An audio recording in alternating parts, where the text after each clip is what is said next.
Hey guys, it's Avenger. Welcome back to the channel, and this is the Daedalus BS214 by Arantis Sim. Now, it's available on Just Flight's website, and I think eventually it will be on the marketplace. Don't quote me on that. But this is just released, and I was sent a copy of this by the developer, Arantis Sim.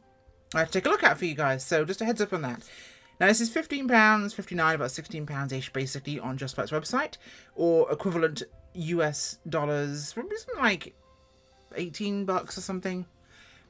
Now, it's a prototype twin-engine aircraft, as you can see. Kind of a weird-looking one, because it looks like an LSA, but with two engines. So kind of odd, but let's get to that. So, tricycle gear, 2 seats, the stall capabilities. Fast fire we're at Bella Cooler. We're going to test that. Now, it's just about 100 meters of ground roll, which is about 300 feet. So, pretty short. 2 Rotax 915s, each putting out 141 horsepower. And they give it rather apparently excellent performance and during cruising and climbing, which is probably for such a light aircraft. Now, the cockpit's spacious for 2 people. Decent 23-kilo baggage capability as well. Yeah, it's designed and built using NASA's OpenVSP software for airfoil, fuselage, and tail empennage, dimensions, etc. Design with computational fluid dynamics, lift and drag polars, and real-world data. This is scientifically designed. Very clever, very clever. Now, apparently, it is incredibly good in VR. I don't fly with VR, but the developer has told me that they're really proud of how it works in VR, and if you are a VR user, you'll quite enjoy this one. So that's something to mention. Now, in terms of all the features, we've got PBR materials as expected, decent textures, animations for doors, landing gears, cockpit switches, etc., seats, etc. Useful for VR, by the way. You can move the seat around. Full checklists. This is 2020 and 24. Now, we have one livery design in 5 different colours: blue, red, green, yellow, white. And it's in 3 versions, with the MFD for the G3X, Avionics by working title, or the TDS 750 or the PMS 750s. So you can use all of those. And we also have the GMC 307 autopilot, backup instrumentation, simulated circuit breakers, simulated AC systems, oxygen system, useful if you want to fly high, and a bunch of other stuff. We've got WY's custom sound pack too. Full manual and full key binding PDF as well. So, quite a cool aircraft. Now, it's like 2020 native, but it's fully compatible with 2024. So, let's dive in and take a look at this thing, shall we? Because the best way to find an aircraft is to try it. Now, she looks weird. Very, very weird. It's kind of got one of the weird post-war Dornier vibes to it. I don't know how I feel about it, but it looks odd. Because it looks like I'm seeing one of the little LSAs, but with 2 massive engines on the wings. I don't know, it's unusual. Very unusual. Now, you don't see a pilot in the seat when you're outside in 24, but the 2 figures are static, so male and female pilot options. It does actually look pretty decent. It's carbon fibre. I believe, actually, if I got my notes right here, the main airframe is aluminium for the airframe itself. The fuselage is primarily, however, carbon fibre. So things like the wings, etc., and control surfaces are going to be aluminium. It's weird, but I'm not sure if I don't like it. Let's hop in the cockpit, shall we? So, they talk about the seats. Now, we've got a lock here. That's a reset button, and we're going to unlock the movement. Because we can go down here and twiddle some knobs. Yep, we can move the seat around because it's flight sim. We need to move the seat. It's actually kind of neat, though, that you've got that as a cool option. So if you actually do want to just roll your mouse wheel too, if you want to position it properly. Obviously, we didn't go back here. We'd have to lock button as well. If you want to reset it like we did. There we go. Reset. We put the armrest down there. Doors can be locked and then can't be opened. Unlocked, they can be opened. There we go. So our doors. Quite small, of course, and although pretty big, actually, lengthwise. That's one of the things you find with small aircraft like this. You can fold yourself in there if you're a big pilot or a tall pilot. And this has pretty long doors for it, so it doesn't seem terrible.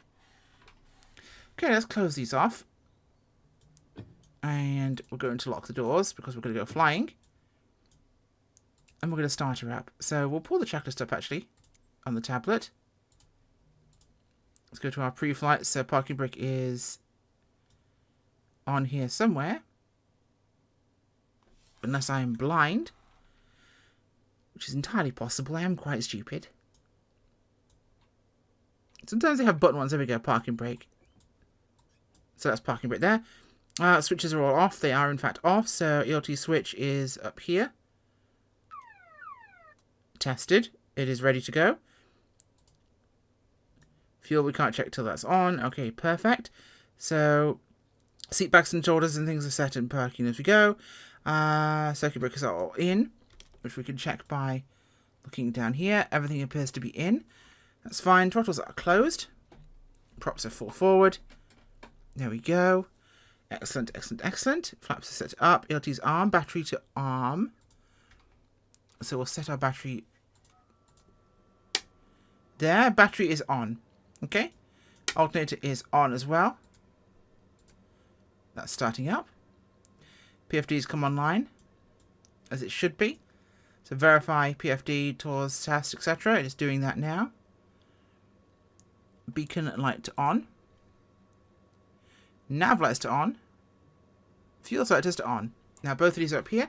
Two settings. We've got crossfeed and we've got on and off. Here's our oxygen up here. We had oxygen flow. Excellent. Oh, the vents are even fully maneuverable. That's actually quite nice. Now, are these granularly animated? They are, so we can position them exactly where you want them to be. Okay, like that. So, fuel pumps to verify. So, our pumps should be... Pumps are set. And then off. Okay, ready to go. So, doors are closed. Lanes are on A and B. Okay, those are on. Now left starter button for start. Clear prop. There she goes. Typical Rotex kind of sounding engine. It's a bit of a weed whacker. Right engine clear prop. Okay, for 25 RP, 100 RPM. Right, avionics to on. So we'll set where we need to be here. Let's move this up slightly to 2500 or so.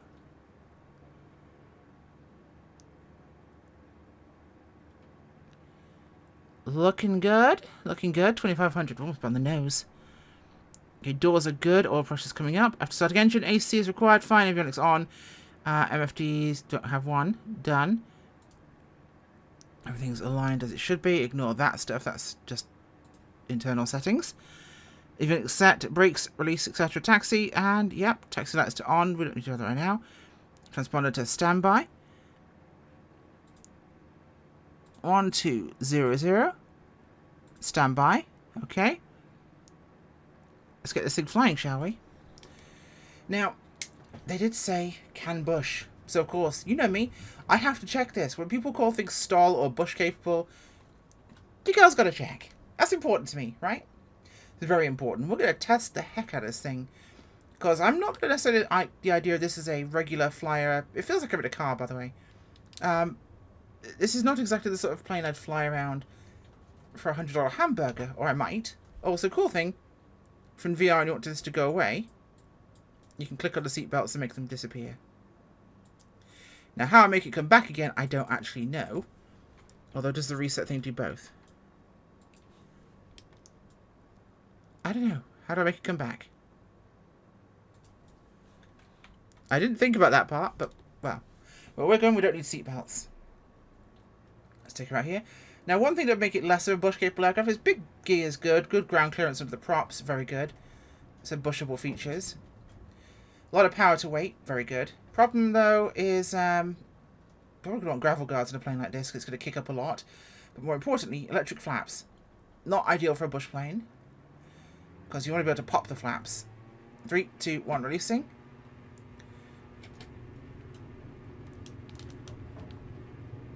Okay. Oh my god. Okay, this is like flying the flicking quasar. This is just going up, but it doesn't care. Full engine power props have been made. Brought back. We're climbing at 75 knots right now, and we're shooting up at 3,000 feet a minute. That is stupid. Wow, that's kind of crazy. And we're just past the end of the runway, and we are up to 1,500 feet. That's quite powerful.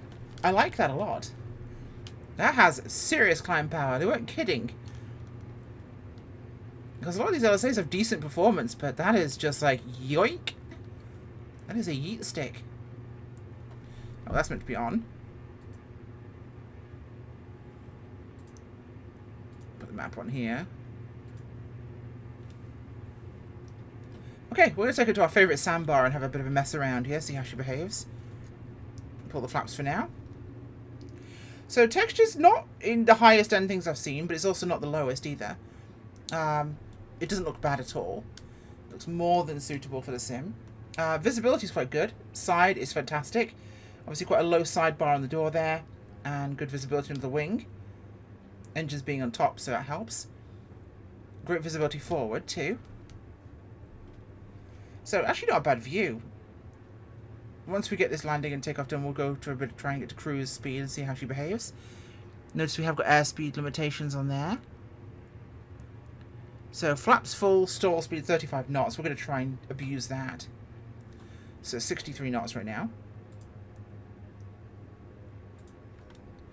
We'll try and scroll through this manual to the full speeds breakdown.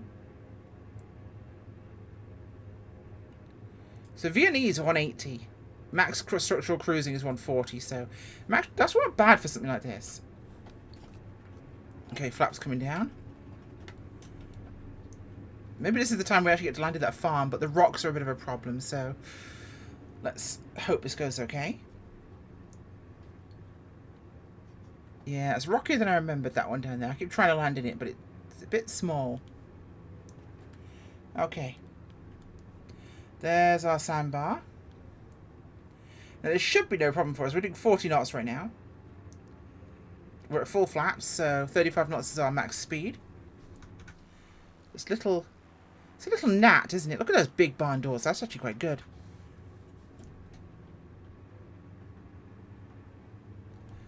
A couple of knots over stall, so we're quite slow right now. We're sinking. That's just what we needed. Oh, this is so controllable coming down here, though. It's weird, but it works.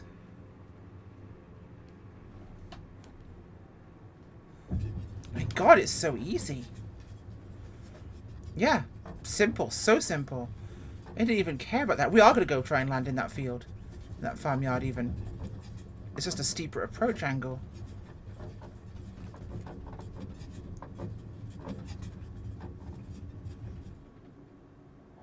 Okay, 1 notch flaps, full power hold brakes. Release. 1 and 2 and up. She's got that much capability in spades. Wow. Yeah, that does it. That just got off in no time. Wow. Okay. It's a lively aircraft. Okay, that's what we're going to try and put it into. I don't know if I can make this happen. I keep trying, but it never quite works out. I think my best approach is the diagonal across that backside there. Distance-wise, I can make it. It's just the trees. They're a constant pest. Alright, we're going to try this. I think we can make it happen this time. If anything can do it, this thing can. It can certainly take off out of there. Put those flaps in here. It's cool seeing the engine exhaust heat waver under the wing there. Now, I wonder what it does having that exhaust heat come down under the wing flap, exiting out underneath it to the airflow. Because that could disturb the airflow right across the centre of the flap, which would be quite interesting to how it behaves in terms of the airflow over it. I'm not an aeronautical engineer, but I think I wouldn't want my exhaust going over my flap. Although underneath it may be better than going over the top, so I'm not sure. Because the speed over the top of the wing is quite important in the Bernoulli principle. Okay.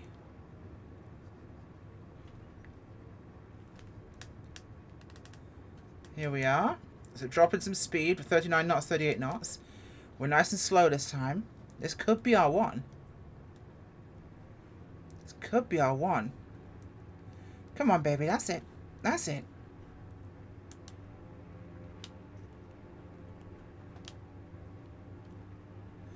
This is a big place than I thought. This is smaller than I thought it was. I'm not going to stop. We're going to try. Oh my god. Have we? Actually? We stopped before the big trees. That's a better improvement over last time. This is not landing location. Yeah, we stopped before the biggest trees. So we just survived that landing, which I count as a win. Now, can we get out of this? This is the true telling test of this monster of power. Can this thing haul its ass out of this hole?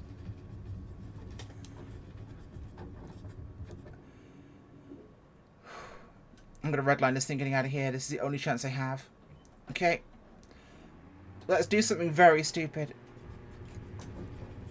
Okay. I don't think we'll survive this, but we're going to try. No, no, no, no, no, no, no. Oh, oh my god, we did. I am shooketh. How'd we... We survived that. I'm actually impressed. It didn't quite land, and maybe if I'd have slipped it in harder, done a lower energy approach, I could have made it in there. It's just so bumpy that it was next to impossible, but damn. Didn't that half pull itself out of that hole? I'm impressed. Okay. We'll bring it down here to land at Bellacoola. I think that's spoken enough for its stall capabilities. Flying straight and level is gentle, it's nice, it flies like a twin. It isn't the fastest twin. I mean, max structural cruise is 140, so that's not super fast, but it's also not terrible. It's actually pretty reasonable speed. But its stall capabilities are absolutely true.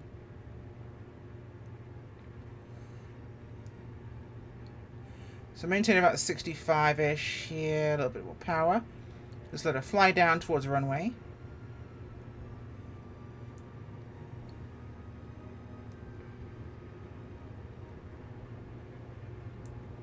Coming back to idle.